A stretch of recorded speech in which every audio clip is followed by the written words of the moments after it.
کہ کیا لباس ہمارا دینی مسئلہ ہے یا تہذیبی مسئلہ ہے؟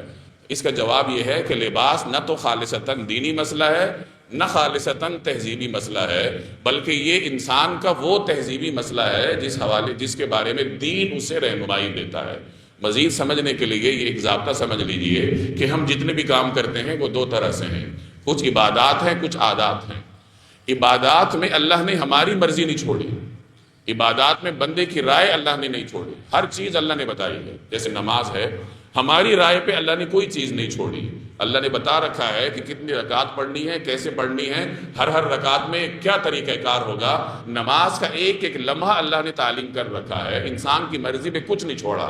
جیسے ایک آدمی یہ کہے کہ جمعے کی 2 رکعتیں ہیں تو اچھا ماحول ہے، میں 4 پڑھ لیتا ہوں، اچھا ہی کام ہے نا، تو بے شک اچھا کام ہے، لیکن چونکہ اللہ نے اس موقع پہ اس کی اجازت نہیں دی تو یہ اچھا نہیں رہے گا، اور یہ وہ 2 رکعتوں کو بھی لیٹ ڈبوئے گا، وہ 2 رکعتوں کا ثواب بھی نہیں ملے۔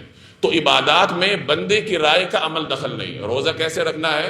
کوئی آدمی اپنی مرضی سے روزے کو لمبا نہیں کر سکتا کہ چونکہ بھوکا رہنا اللہ کے لیے ثواب ہے تو میں افطار نہیں کرتا، میں لمبا کر لیتا ہوں۔ اللہ تبارک و تعالیٰ نے اجازت نہیں دی۔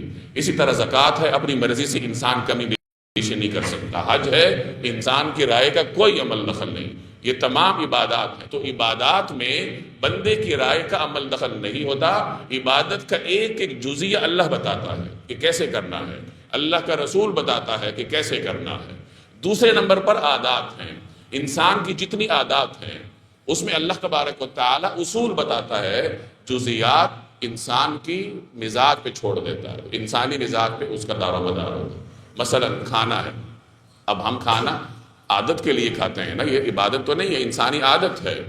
اب عادت کے بارے میں اللہ نے اصول بتا دیے ہمیں کہ یہ چیزیں حرام ہیں، یہ چیزیں حلال ہیں، ان حرام چیزوں سے آپ نے پرہیز کرنا ہے، یہ حلال ہے یہ کھا لو، بس اصول بتا دیے۔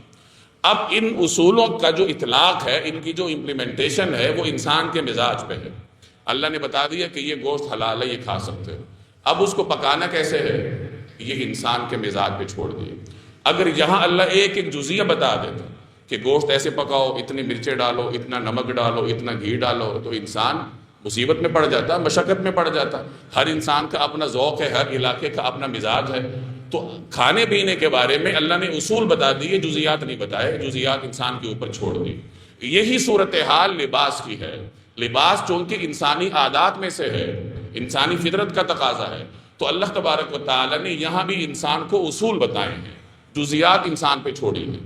کیونکہ اگر اللہ تعالیٰ جزیات بھی بتا دیتا تو انسان مشقت میں پڑ جاتا۔ انسان مختلف خطوں میں رہتا ہے، کوئی ٹھنڈا ہے، کوئی گرم ہے، کوئی معتدل ہے، ہر علاقے کا اپنا تقاضا ہے کہ لباس کس طرح ہونا چاہیے۔ تو اللہ نے انسانی سہولت کا لحاظ فرماتے ہوئے انسان کو لباس کے معاملے میں جزیات کا پابند نہیں کیا، بس کلیات بتا دی کہ دیکھو یہ اصول ہیں، ان اصولوں میں رہتے ہوئے اپنی اپنی تہذیب اور ثقافت کے مطابق، اپنے اپنے علاقے کے موسمی تغیرات کے مطابق لباس پہن سکتے ہو۔ تو معلوم ہوا کہ لباس نہ تو خالصتاً دینی مسئلہ ہے کہ جس کا ایک ایک جزیہ اللہ بتائے، اور نہ خالصتاً تہذیبی مسئلہ ہے جو مکمل انسان کی مرضی پر منحصر ہو کہ انسان چاہے پہنے یا نہ پہنے، بلکہ یہ مکسچر ہے کہ اس میں دین کا بھی عمل دخل ہے، تہذیب کا بھی عمل دخل ہے۔ اللہ نے اصول بتا دیے، اب یہ دین کی رہنمائی آ گئی۔ ان اصولوں کے اندر رہتے ہوئے کوئی انسان اپنی ثقافت کے مطابق لباس پہنتا ہے، اللہ نے اجازت دی۔